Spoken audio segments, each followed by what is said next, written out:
Welcome to the You Are a Force podcast channel, your go-to space for real stories, fearless dreams, and unstoppable women rewriting the rules. And the force behind this podcast. Here is your host, Binoli Botadara. Hi everyone, welcome to You Are a Force, where we celebrate incredible women who are not just redefining industries, but challenging perceptions and inspiring us to live our most authentic self. Today, we are joined by a woman who is an epitome of reinvention and resilience. At 54, she transitioned from a school receptionist to gracious pages of British Vogue, and that too not once but 8 times in a single year. She holds a distinction of being UAE's first grey model, wow, and breaking age and beauty stereotypes with the stride on runway. From magazine's cover to global campaigns and the mission to redefine what aging looks like, she's living, breathing evidence that you can rewrite your story at any age. So it's my honor to welcome the legend, inspiring Caroline Labouchere. Caroline, thank you so much for your time and thank you for being with us on You Are a Force. You are so kind to say with that. Thank you. When I reached out to you and literally in a heartbeat, you replied and you said, yes, I would love to do it. And that just simply made my day. And I was so flattered and I was like, wow, she's so incredibly amazing. And she's a living proof of, you want to empower women and you want to help women, because most of the times a lot of ladies, they talk like that, but they do not really support. So thank you for doing this. And you really made my day that very day. Thank you. Well, then that made it all worthwhile. Yes, it did. It did. And, I had been stalking you on Instagram since a long, long time. And your story feels like a brilliant plot twist, which no one saw that coming, right? So, well, if you know any writers, then I'm certainly not going to write it myself. Yeah, you never know, right? The best writer is the universe and your effort, which really comes from nowhere. And it's not about modeling alone, because it's like you reframe the whole narrative. And so it doesn't really matter what age you are, like from your 30s to 70s. I think women across the entire spectrum can resonate with you and cheering for you. And that also sometimes has that personal sort of connection. And so thank you for doing what you do. And thank you for empowering each one of us. So that's been an incredible thing to see you grow, and we also grow along with you. Well, I hope I don't disappoint you. No, you don't. So I want to straight dive into where everything started. I mean, everyone knows who you are after your 50s, but I want to take you back to the memory lane where your journey started, from your life in Britain to in Dubai, and all the glamour which we see on Instagram in your late 50s or early 50s. But if you can take us through how it all started, and it'll be amazing. I had never modelled before, had never wanted to be a model before. I probably wanted to be a pop singer when I went to my bedroom with my hairbrush in my teens, because my father was a singer, but we are estranged. I think my story is very similar to other people. It just the right place, right time, and the ability to say yes. So we went through IVF 5 times, have 2 amazing children, married for 33 years, 34 this summer. Wow. Still happy most of the time, although it's still annoying. And I have a very, I was going to say ordinary life, ordinary as far as Dubai is concerned. We don't have a maid. We have a 2-bedroom duplex, which we love. Our first home, which we bought 3 years ago. And it's the first home we have ever owned. We've rented, because David was in the military, we rented everywhere we lived. Yeah. So I believe now is the time of firsts. Now, But we went on our first cruise last year. I drove a Ferrari for the first time last year, and it's life is exciting. What's next?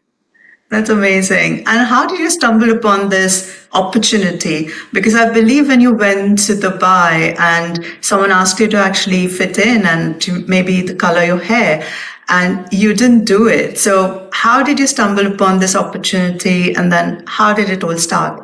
To be fair, I wanted to fit in. Therefore, whenever we moved, and we moved a lot, I fitted in to wherever we were. We lived in India, we lived in Canada, we lived in Germany, so many places.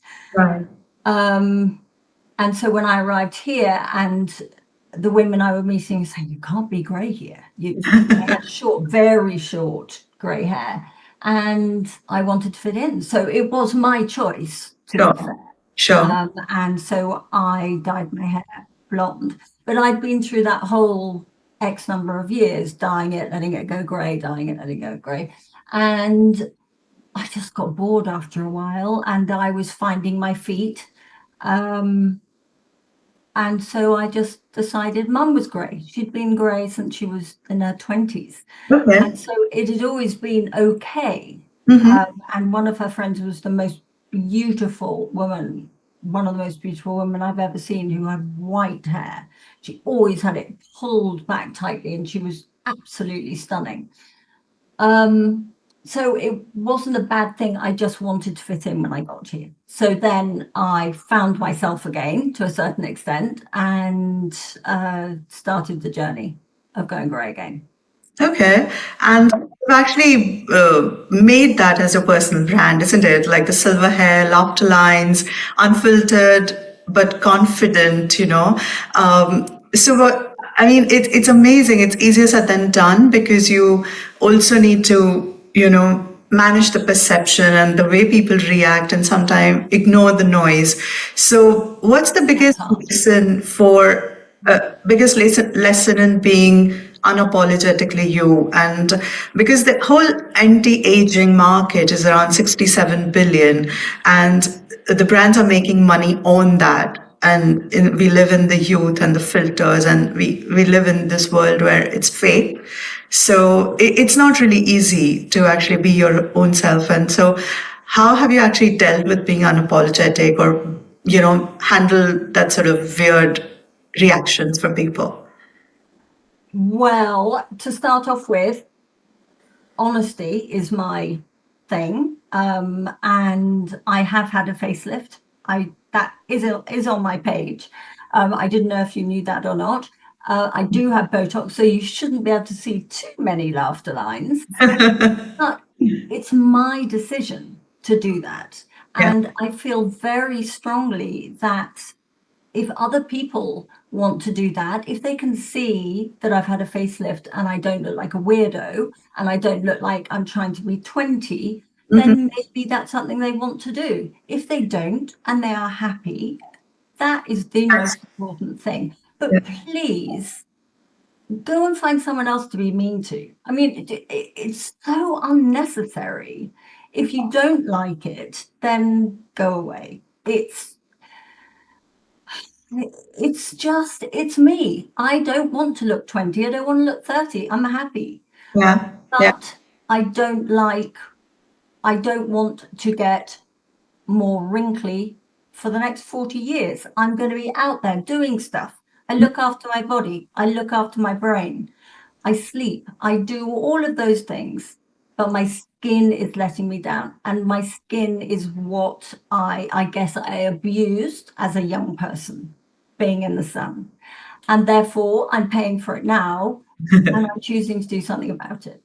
So is that the only thing which you had to unlearn, or did you unlearn any other stuff, you know, to actually embrace this new chapter in your life in terms of any anti-aging or any beauty, you know, mistakes or something which you did, and now you had to unlearn basically.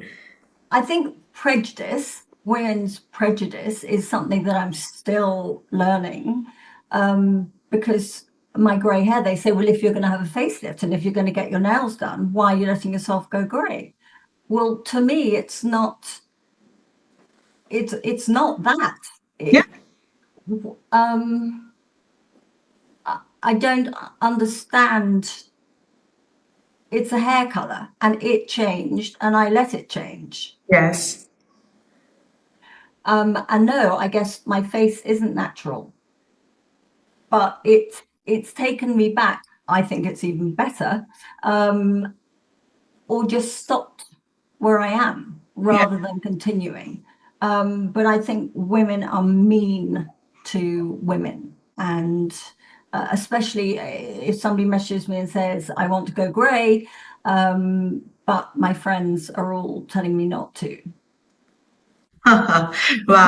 It's honestly, it's as simple as that, right? I have black hair. A lot of my friends have highlights just because they like it, and I don't like it. And I want to, maybe in the future I might do it, but right now I'm very happy with the texture, the color. I've started getting grays, but I'm happy the way it is. So exactly the same way, right? I mean, you like your hair this way because it makes you look nice and confident in your own mind and head, then why would you change something just because it's in vogue? Why would I do it for you? When Exactly. the whole point of everything that I do is for me. Yes. It's not for any other reason other Correct. than it makes me happy. Correct. Yeah. And the same with you. And I think that it would be amazing if we could support each other more. And you look fabulous, by the way. Thank you, and you too. And I really think, genuinely, I think that when we start accepting ourselves the way we are, I think the world has no choice but to do it, right? Because today I can change my hair color, tomorrow I can change my, I don't know, something else, and then third day that there are some other requirements according to people and their standards. So it doesn't stop anywhere, isn't it? So I think it's very, very important to be very comfortable in your skin. And I think that's what, when I look at you, like, say so loud and clear.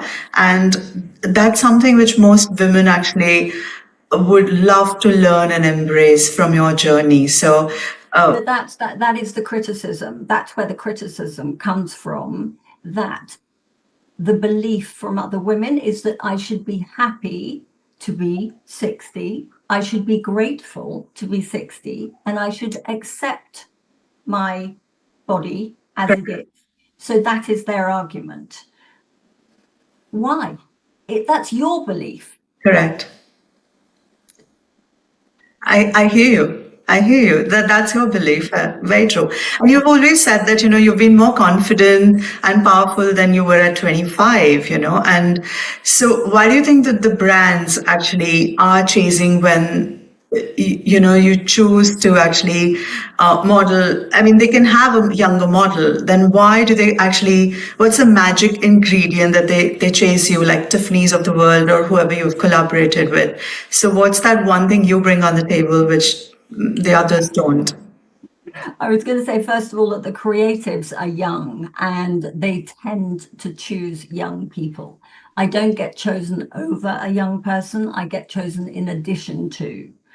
And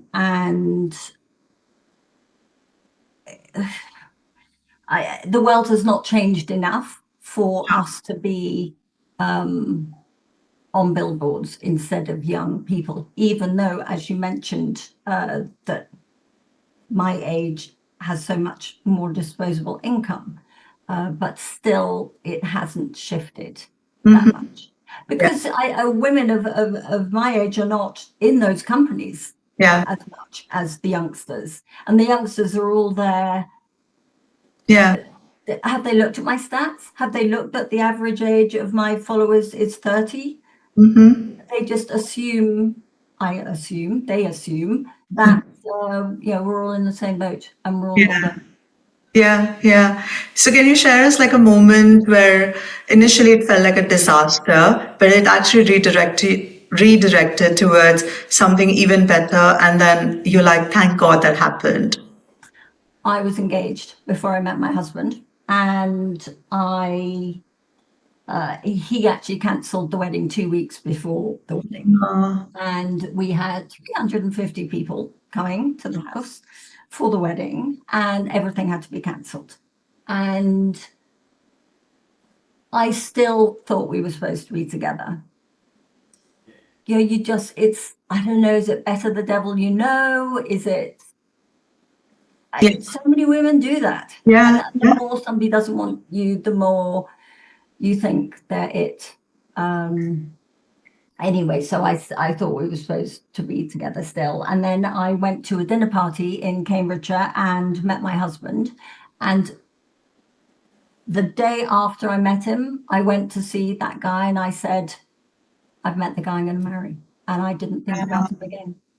And we were engaged within 3 months. He then went to Cyprus for 6 months on a tour, and we were married the next year. Love that. Oh my God. And it's like I totally understand that, sometimes you meet someone and that person comes into your life to actually showcase what life can look like.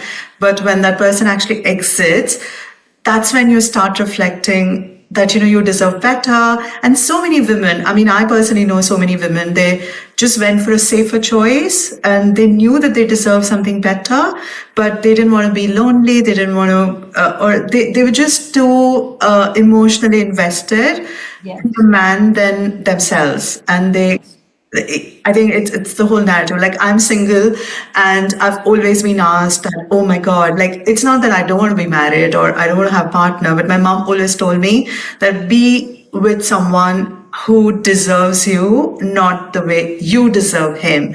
And, whoever you get married to, that person should also, you're happy and he should make you happier. And he should worship you. Exactly.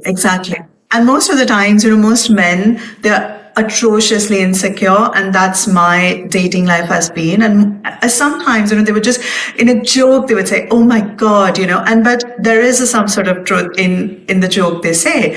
And then I've always found that, they're so insecure. And a lot of people actually tell me that, you're not every man's cup of tea. And I was like, yes, because I don't want to be with those men where I have to shrink my light to just fit in and just to make someone happy. And I also think that, someone who I'm not his first choice, I do not want to be with that person. Like, in the hierarchy, okay, first his work, then his football, then the family, then like other 10 things, and then Binoli. Like, no, darling, that's not happening. No. Because that really shifts very, very quickly, even once you are in a relationship. And when I see you and David together on Instagram, he genuinely comes across a very secure, very supportive man. And for that to do it for your partner, you got to be extremely confident because you as a team. But also ready to follow, because at that point, David was in the military and it was very much a question of me following him. And I do believe if you marry somebody in a career and it's potentially a lifelong career, you have to be accepting that from the word go. Yeah. I can't get into the marriage and say, I don't like this. Correct. Because that just would not be fair. Yeah. Because in that scenario, you give more respect to the relationship than the individual person, right? You've frozen. Okay. You start freezing. Okay, sorry. The internet connection is unstable, it says. Right. I was brought up to get married and have kids. That's the way it was. Not have this amazing education.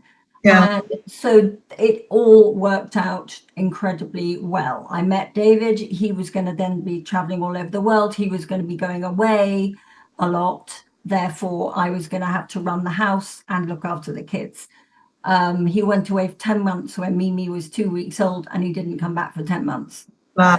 So it's not it wasn't fun.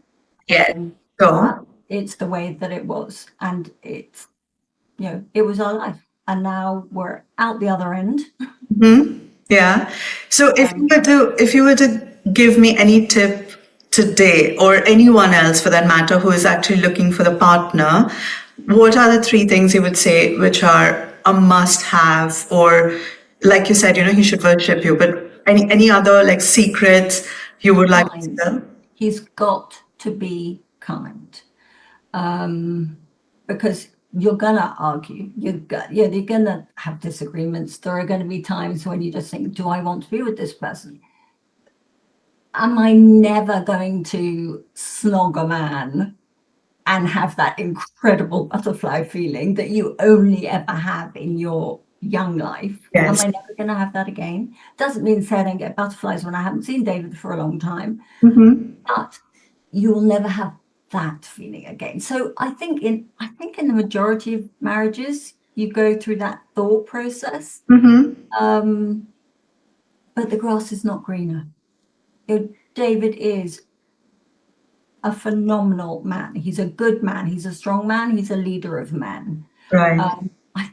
I don't know if this is going to sound really silly, but star signs. I'm a real big believer in star signs. Are you? We really work well with each other.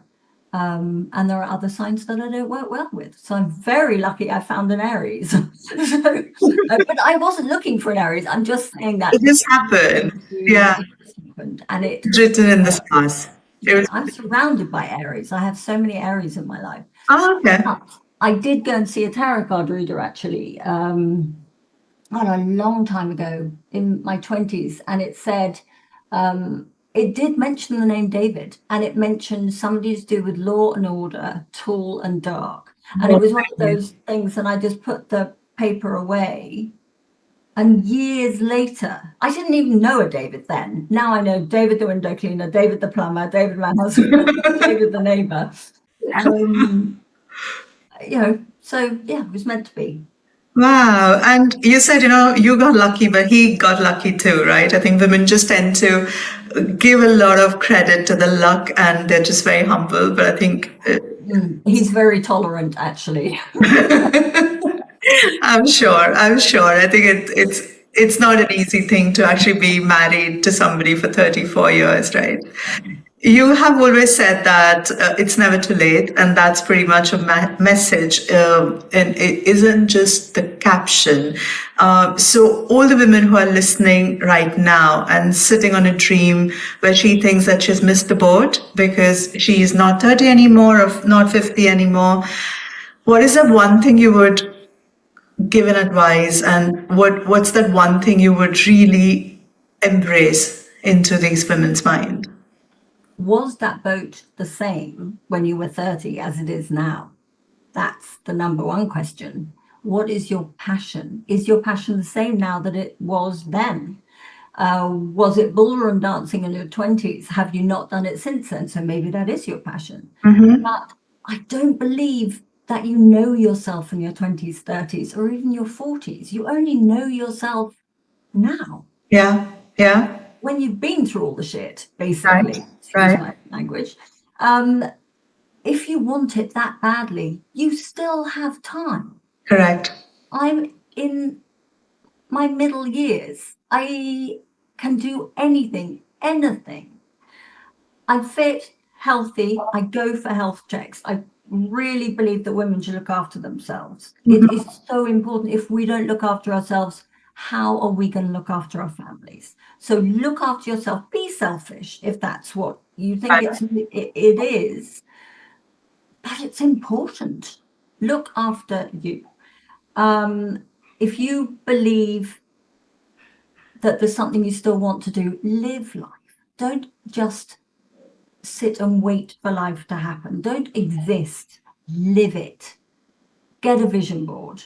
Put all your dreams on it. Start off with one picture. Put a wad of money on it. It's just your dream car. I had my dream car on it on my vision board for a year and a half, which is the Defender, the little Defender, the 90. Yeah. I love my car. Every time I get out of it, I say, thank you. I love you. I just love it. It's a chunky little thing. But you've got to believe you're going to have what's on the vision board, and have an affirmation list next to your toothbrush and get excited about those affirmations. Tell yourself you're beautiful. Oh my God. This is like deja vu. So I believe a lot in manifestation too, but I do not have next to my toothbrush. So I'm going to do it from today. it's so important when you said that, just look after yourself. And also, I had this vision board. I mean, I had the podcast in my vision board for last 5 years, and it was on my vision board. And right now, I'm living the dream. And every single day when I speak with women like you, I literally say thank you to universe that I'm literally living the dream I had for 5 years, but it somehow didn't work out, and I always. Yeah, yeah, exactly. It wasn't meant to be at that point in time. And right now I'm like, oh my God, I'm living this, and there are so many things which I had it on my vision board. I had a Chanel necklace and I had forgotten about it. And when I got it and I was just scrolling through my phone of like 3 years back vision board, I just happened to stumble upon. I was like, oh my God, it's the same neck piece. Like I just happened to get it, from one of these Vinted or Vestiaire, I think one of those websites. And I could never, like, I never thought that I would just get it. So I think it's just incredible how your mind really works, because you start looking for opportunities to get those things into your life. Yes. And if you don't know what you want, start with writing a word that comes to your mind and put that piece of paper in the kitchen on the wall. And then every time you pass it, put another word and just watch the words grow and then put them all together. Because you have a passion, you have something inside that you're still supposed to do. Yeah. What's the first word you started when you put it on your kitchen board? Oh, probably rich or money, something like that. I do believe that you need money. Oh. So yeah, probably that. No, and money actually helps you with so many things, right? You can have better medicine, better, like everything better. So when people say that, oh no, I don't need money, I'm like, no, darling, have money and then say that. Maybe they don't feel like they do, and that's their bag too. But I want more work and I want more money. Absolutely, me too. And cheers to that. And speaking of money, your skin and your energy both are flawless. And I know you've done a lot of tutorials on inflammation, on the skincare, on all of that. So I would need like 100 more hours to be, getting your brain on that. But if you can give maybe some non-negotiables on wellness and skincare, I think it'll be great. Like something which you use on a daily basis, any supplements you can recommend for all the women? Right, factor 50 in a hat on my face. Okay. That's if I'm going in the sun. I'm not good at it on a daily basis. I'm sure it doesn't clog my pores, but I feel like it does. But there are some incredible sunscreens out there now. There's a lot of noise about anti-sunscreen. My husband never wears a sunscreen, and he is out swimming or biking or running for 4+ hours every day. And he doesn't burn, he's a bit wrinkly, but that's fine. So I don't know what to say about that. I'm not very good at using sun tanning lotions. But I probably wouldn't be as wrinkly as I am now in my body. So washing my hair once a week. I try to only wash it once a week. Hence having it tied back now because it's a wee bit greasy now. That's about it, really. It looks very clean and chic, by the way, unlike my hair. It's been raining in London today, so my hair has become so frizzy thanks to the London water. I used to have like straight, hair which I used in shampoo commercial, and I'm not kidding. And in London for last 5 years, my hair has become like this. So I have to straighten it, otherwise it doesn't even look like this. So there's two magical things. There's a stick, like a roll-on, which I use because otherwise I have wings here. yeah. So I use the stick here and here. That's made by Gigi. And what else do I use? There's a hairspray called Glued. Okay. literally glued.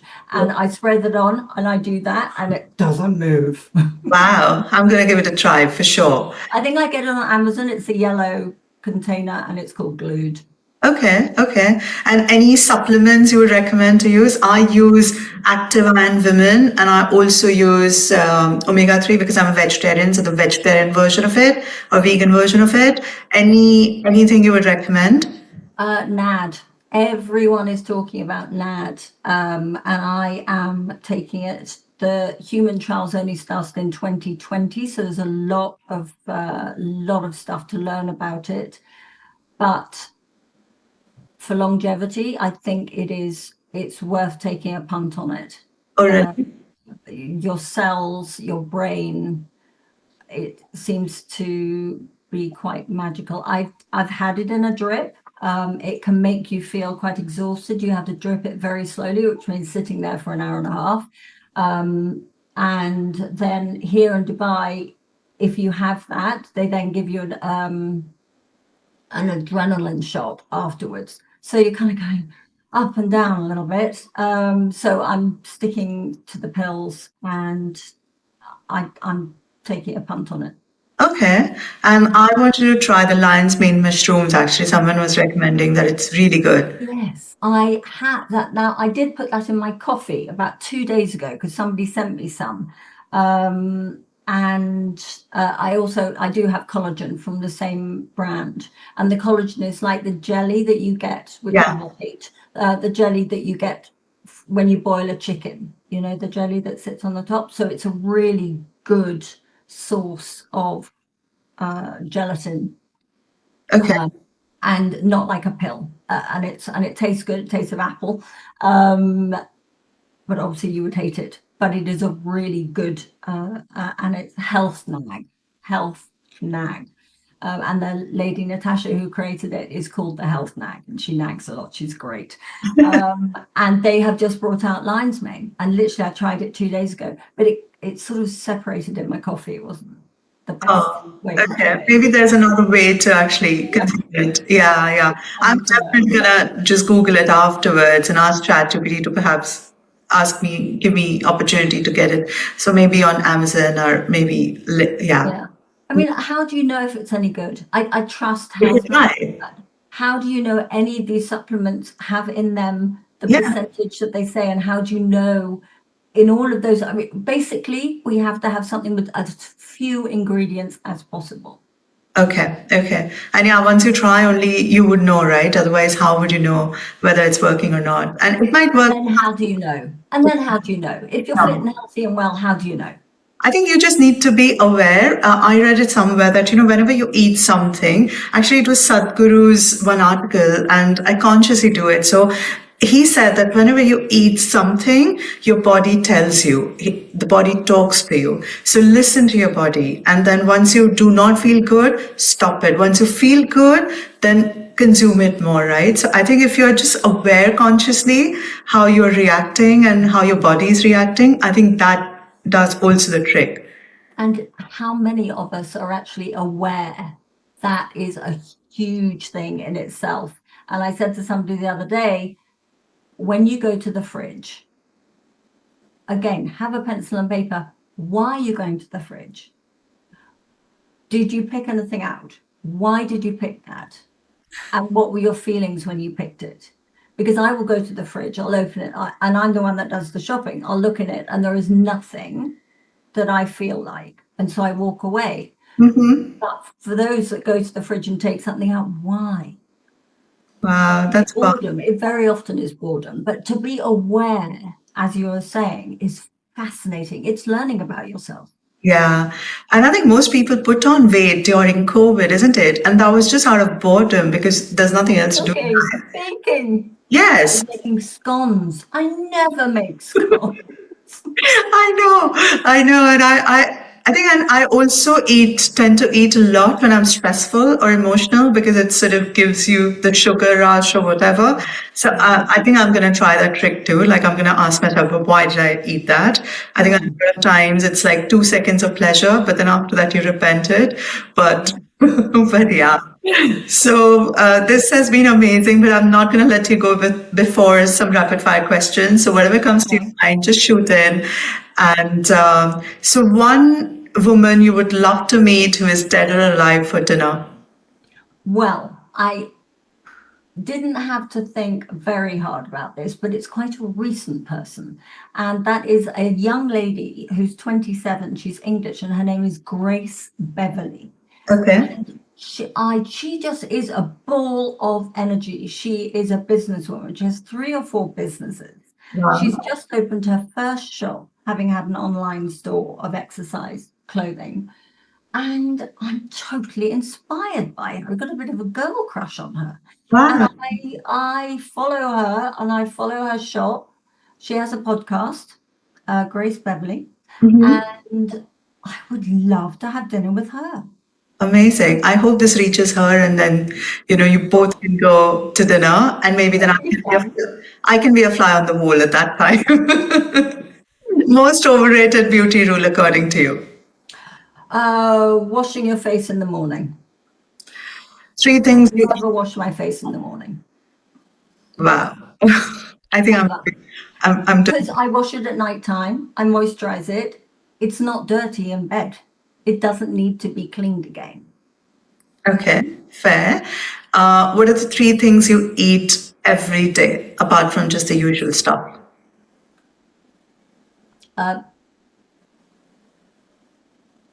Oh, 3 things I eat every day. At the moment, it would be walnuts, cheese, and cucumber.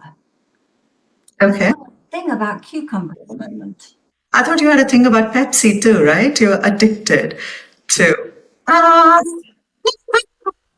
I caught you. Describe your current chapter of your life in one word. Middle. Okay, that's clever. If you had to be stuck in one age forever, what age are you picking?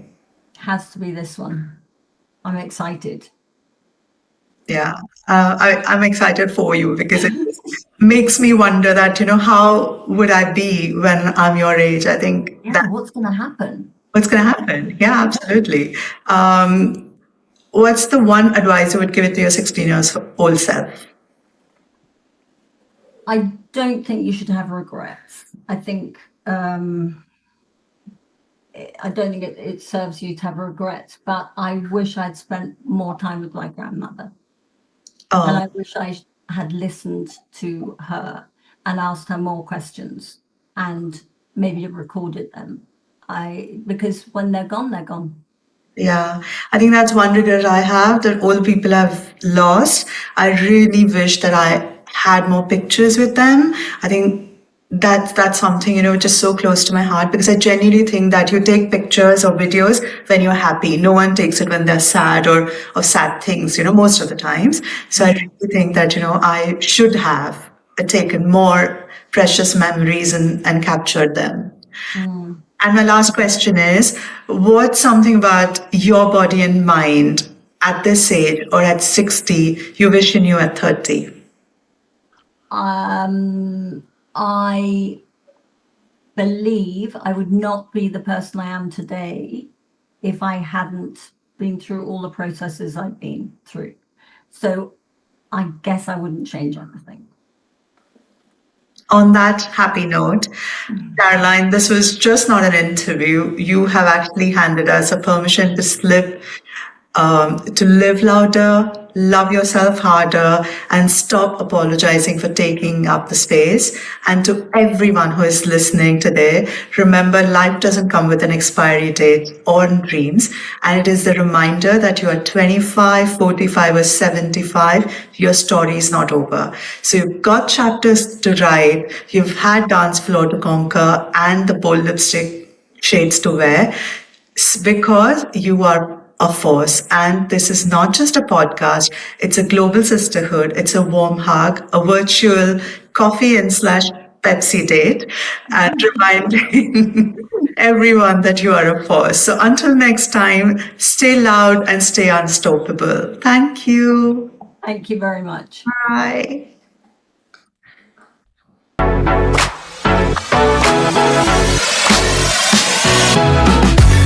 Thank you for listening to You Are a Force. Hit subscribe and join us next week for more powerful stories from women rewriting the rules. Until then, keep building, keep leading, and remember, you are a force.